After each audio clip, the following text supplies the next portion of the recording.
அன்பார்ந்த மக்களே வணக்கம். இன்னைக்கு நம்ம சேனல்ல கோவில் பிரசாதமா ஒரு 3 கிலோ அளவுக்கு தக்காளி சாதம் தாங்க பண்ண போறோம்.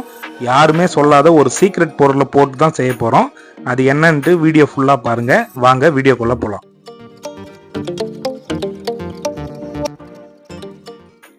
முதல்ல ஒரு டவரா வச்சு அதில் தேவையான அளவு ஆயில் ஊற்றிக்கலாம். நான் ஒரு 200 கிராம் அளவுக்கு ஆயில் ஊற்றிக்கிறேன். வெறும் தக்காளி வதக்கிறதுக்காக. நல்லா காயட்டும் ஆயில்.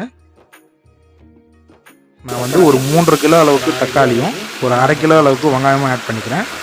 3 கிலோ தக்காளி சாதத்துக்கு ஆயிலில் நல்லா வதங்கணும். நல்லா ஒரு வாட்டி கிளறி விட்டுக்கலாம். அடுத்து ஒரு கைப்பிடி அளவுக்கு கல் உப்பு ஆட் பண்ணிக்கிறேன்.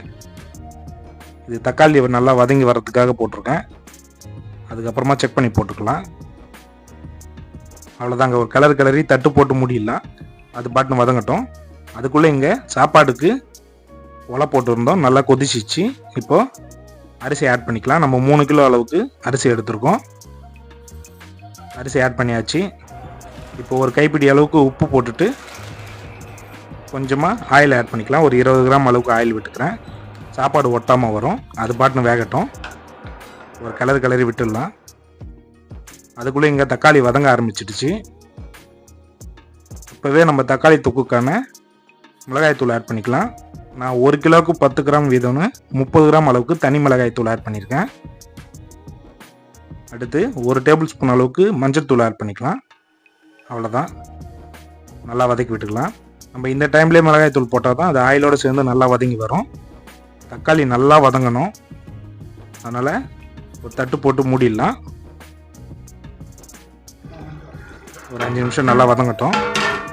அதுக்குள்ளே எங்கள் சாப்பாடு ரெடி ஆகிடுச்சு. பாருங்கள் என்ன ஸ்டேஜில் எடுக்கிறேன்னு பாருங்கள். புளியோதரைக்கு வடிப்போம் தெரியுமா? சாதம் மலர்ந்தால் போதும். அரிசியிலிருந்து சாதமாக மலரக்கூடிய அந்த டைமில் தான் நம்ம எடுக்கணும். தக்காளி சாதத்துக்கு இன்னும் கொஞ்சம் அதிகமாக எடுக்கலாம். புளி சாதம் பதம் இல்லாமல் நான் அந்த மாதிரி தான் எடுக்க போகிறேன். ரொம்ப குழஞ்சிட்டாலும் தக்காளி சாதம் குழஞ்சிரும். பாருங்கள் போதும். நான் வடித்து எடுத்துக்க போகிறேன். அவ்வளோதான். அதுக்குள்ளே இங்கே தக்காளி தொக்கு நல்லா வதங்கிடுச்சு. நான் சொன்ன பார்த்தீங்களா ஒரு சீக்ரெட் பொருள், அது இதுதான். புதினா வந்து நான் ஒரு சின்ன கட்டு அளவுக்கு கட் பண்ணி சேர்த்துருக்கேன். புதினா போட்டு பாருங்கள். அந்த ஃப்ளேவரே சூப்பராக இருக்கும். நீங்கள் சோம்பு இதெல்லாம் போட்டு செய்கிற தக்காளி தொக்கு அது தக்காளி தொக்கே கிடையாது. அது பிரிஞ்சில் ஆட் பண்ண மாதிரி ஆகிடும். தக்காளி தொக்குக்குன்னு ஒரு ஃப்ளேவர் இருக்குது. அதை இந்த மாதிரி செஞ்சு பாருங்கள். அதுதான் ஒரிஜினல் தக்காளி தொக்கு. அது போட்டு செய்கிற தக்காளி சாதம் சூப்பராக இருக்கும். பாருங்கள் நல்லா வதங்கி வருது. இந்த ஸ்டேஜில் ஒரு குத்து அளவுக்கு கருவேப்பிலை ஆட் பண்ணிக்கலாம். இதோட ஃப்ளேவரும் சூப்பராக இருக்கும். நல்லா வதக்கி விட்டுக்கலாம். பாருங்கள் நல்லா தக்காளி தொக்கு சூப்பராக வதங்கி வருது. பாருங்கள் தக்காளி தொக்கு ரெடி. எவ்வளோ கலர்ஃபுல்லாக சூப்பராக வதங்கி வந்திருக்கு பாருங்கள். அவ்வளோதான். நம்ம தக்காளி சாதத்துக்கான தாளிப்பு ஆட் பண்ணிக்கலாம். நான் ஒரு 600 கிராம் அளவுக்கு ஆயில் விட்டுக்கிறேன். 1 கிலோவுக்கு 200 கிராம் ஆயில் நல்லா இருந்தால் தான் சாதம் ஒட்டாமல் இருக்கும். பாருங்கள் ஒரு 30 கிராம் அளவுக்கு கடுகு ஆட் பண்ணியிருக்கேன். 1 கிலோவுக்கு 10 கிராம் கடுகு.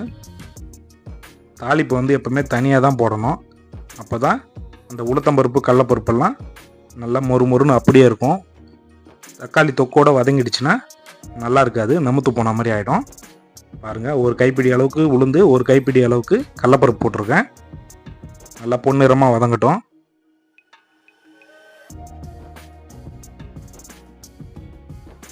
பாருங்கள் நல்லா வதக்குங்க. அடுத்து ஒரு 10 காஞ்ச மிளகாய் ஆட் பண்ணியிருக்கேன். ஒரு கொத்து அளவுக்கு கருவேப்பிலை ஆட் பண்ணியிருக்கேன். அவ்வளோதான். தாளிப்பு ரெடி. இப்போ சாதம் கலர ஆரம்பிச்சிடலாம். பாருங்கள் தொக்கை முதல்ல ஆட் பண்ணிக்கலாம். அடுத்து போட்டு வச்சுருக்கக்கூடிய தாளிப்பை ஆட் பண்ணிக்கலாம். அவ்வளோதான். நல்லா கிளறி விடுங்க.